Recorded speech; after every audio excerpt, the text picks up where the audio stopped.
ये हमारे 100 ब्राह्मण जाते हुए स्पेशली इसलिए लगाई गई हैं ताकि मोबाइल चेकिंग कर सकें। और मेरे पैर जकड़ गए। बाबा जी मंदिर के बाहर एक छप। यदि आपको फैमिली के साथ खाना खाना है तो इधर खा। हेलो एवरीवन, आज की सवारी महाकाल दर्शन वाली। तो आज हम जा रहे हैं महाकाल दर्शन। हम निकले हैं हमारे होम टाउन इंदौर से। यहाँ से कुछ 90 किलोमीटर के अप्रोक्स महाकाल पड़ेंगे, तो हम वहाँ के लिए निकले हैं। ये बस हमें लगभग 2 घंटे में उज्जैन पहुँचा देगी। और ये निकली है अप्रोक्स यहाँ से 7:30 को। देखते हैं कितना टाइम लगता है एग्जैक्ट। बाकी ज़्यादा कुछ तो रास्ते में रुकती नहीं है, 1 या 2 जगह रुकती है जहाँ तक मुझे आइडिया है। मैं कभी गया नहीं हूँ बस से। मैं ऑलमोस्ट बाइक प्रेफर करता था ऑल टाइम, बट इस बार सोचा कि पब्लिक ट्रांसपोर्ट का यूज़ करते हैं और आप लोगों को उसका एक्सपीरियंस बताते हैं कि कैसा एक्सपीरियंस है, कैसी सारी चीज़ें हैं। चलो मिलते हैं महाकाल की नगरी उज्जैन में। यदि आप इंदौर से आते हैं तो आपको नानाखेड़ी बस स्टैंड पे उतरना पड़ेगा। वहाँ से आप 20 रुपये के हिसाब से कोई भी ऑटो रिक्शा कर सकते हैं और महाकाल कॉरिडोर पे डायरेक्ट आ सकते हैं। तो आ गए हैं, ये महाकाल कॉरिडोर में एंट्री ले ली है। ये कुछ इस टाइप का है। महाकाल लोक की सड़कें हमारे घर से ज़्यादा क्लीन है। ध्यान रखने वाली बात, यदि आप ब्रिज के रास्ते आ रहे हैं और भगवान शिव को प्रसाद चढ़ाना चाहते हैं तो वहीं बाहर से ले लें, क्योंकि एक बार कॉरिडोर के अंदर एंट्री करने के बाद यहाँ प्रसाद लेने या खरीदने की कोई व्यवस्था नहीं है। ये हमारे 100 ब्राह्मण जाते हुए।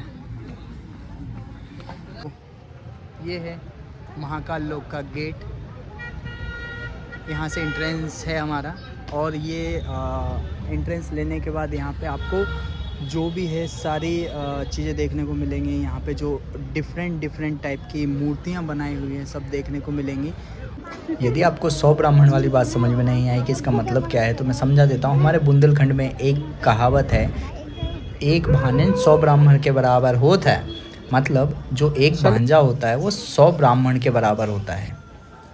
जैसे ही महाकाल लोक के गेट से आप एंटर करेंगे तो आपको मनमोहक आकृतियाँ और सुंदर स्तंभ नज़र आएंगे, जो कुछ इस प्रकार दिखते हैं।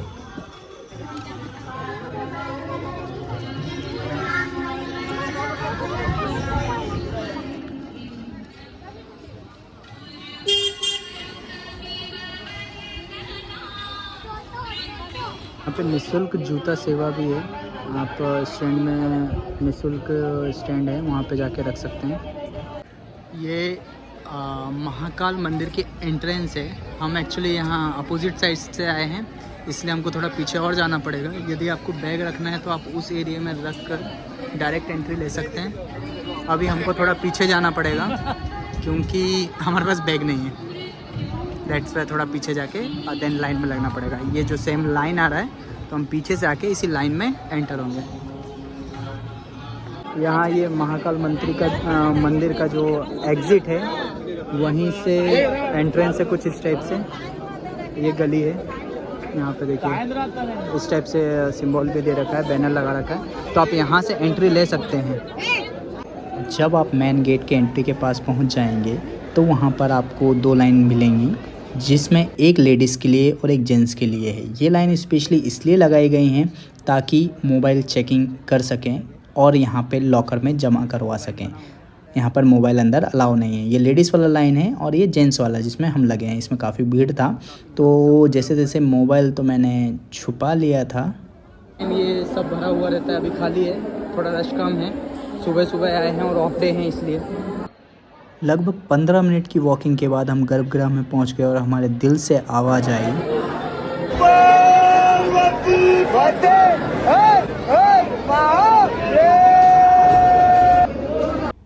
महाकाल भगवान के दर्शन कर मैं जैसे ही बाहर आया तो मुझे कुछ सुनाई दिया और मैं थम सा गया और मेरे पैर जकड़ गए। मैं वहाँ से जा ही नहीं पा रहा था। क्योंकि उस बांसुरी की धुनी ऐसी थी जो मुझे रोकने पर मजबूर कर दी। और ऐसे ही कई लोगों के साथ हुआ और यहाँ कुछ ऐसा देखा जो कि पॉसिबल नहीं था। यहाँ कुछ लोग बाबा जी के चरण छूकर जा रहे थे। इससे ये तो समझ में आता है भारत केवल एक ऐसा देश है जहाँ कला को सरस्वती और कलाकार को भगवान की तरह पूजा जाता है और उसका सम्मान किया जाता है। मंदिर के बाहर इच्छा पूर्ति गणेश भी हैं जहाँ पर लोग धागा बंधवाने के लिए लाइन में लगते हैं। यहाँ बाबा जी धागा बांध रहे हैं। महाकाल मंदिर कुछ इस तरीके से बाहर से दिखाई देता है। दर्शन तो हो गए हैं, अभी जा रहे हैं हम कॉरिडोर घूमने के लिए। गला बहुत बैठ चुका है, महाकाल के नारे लगा कर गला बैठ गया। तो अभी हम जा रहे हैं एग्जिट। आप इस गेट से निकलेंगे और पूरा कॉरिडोर घूमने के बाद, मतलब पूरा जो प्रांगण है उसको घूमने के बाद आप इस रास्ते से एग्जिट करेंगे। यहाँ पे ये कुछ इस टाइप से मंदिर है और एक अभी तंबू लगा के रखा है।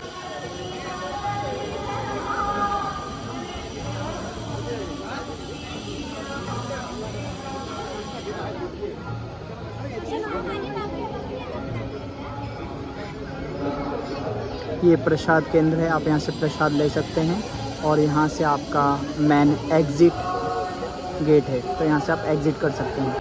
महाकाल की नगरी आए और महाकाल का तिलक न लगाएं, ऐसा हो सकता है क्या? तो ये दर्शन के बाद हमने लगवा लिया, बाकी आप पहले भी लगवा सकते हैं। बेसिकली चंदन को सर पर लगाने के बहुत से फ़ायदे होते हैं, जैसे कंसंट्रेशन पावर इंक्रीज़ होता है, आपका जो फटीग लेवल है वो डिक्रीज़ होता है और आपको हेडेक की जो प्रॉब्लम होती है उससे भी निजात मिलता है। अब बारी है महाकाल लोक कॉरिडोर भ्रमण की। भैया हाथ जोड़ते हैं, ऐसे नहीं करते हैं, हाथ जोड़ते हैं।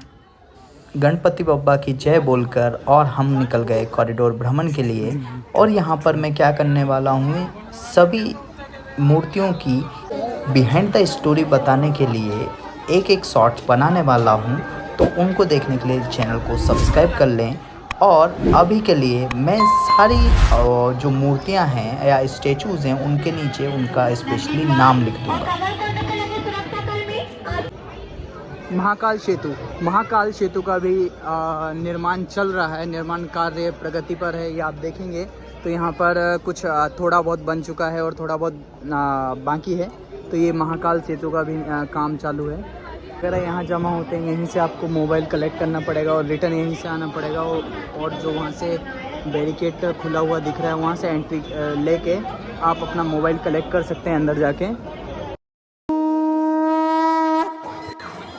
ओम त्र्यंबकं यजामहे सुगंधिं पुष्टिवर्धनम् उर्वारुकमिव बन्धनान् मृत्योर्मुक्षीयमामृतात्।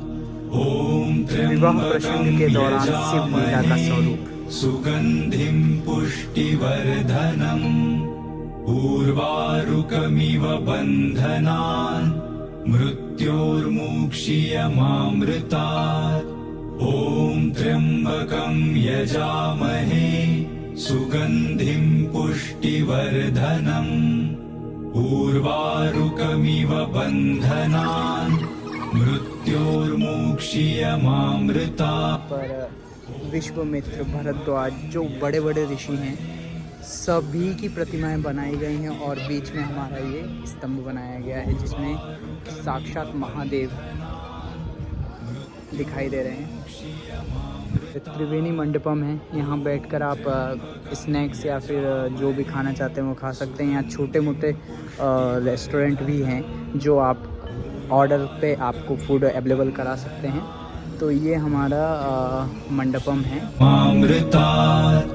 ओम त्र्यंबकं यजामहे सुगंधिं पुष्टिवर्धनम् उर्वारुकमिव बन्धनान् मृत्योर्मुक्षीयमामृतात्। यदि आपको फैमिली के साथ खाना खाना है तो इधर खाइए, और बच्चों को छोड़ना है तो यहाँ छोड़ सकते हैं। कुछ एक दो चीज़ें हैं तो बच्चे अपना एंजॉय कर सकते हैं।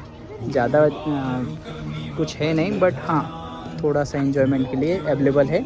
और उस एरिया में उसको त्रिवेणी मंडपम कहा जाता है, वहाँ रेस्टोरेंट भी है और आप आपका आई थिंक अपना फूड भी एंजॉय कर सकते हैं। त्रिवेणी मंडपम के जस्ट सामने है जो रथ सबसे ज़्यादा फेमस हुआ था और जो सबसे ज़्यादा कॉस्टली है।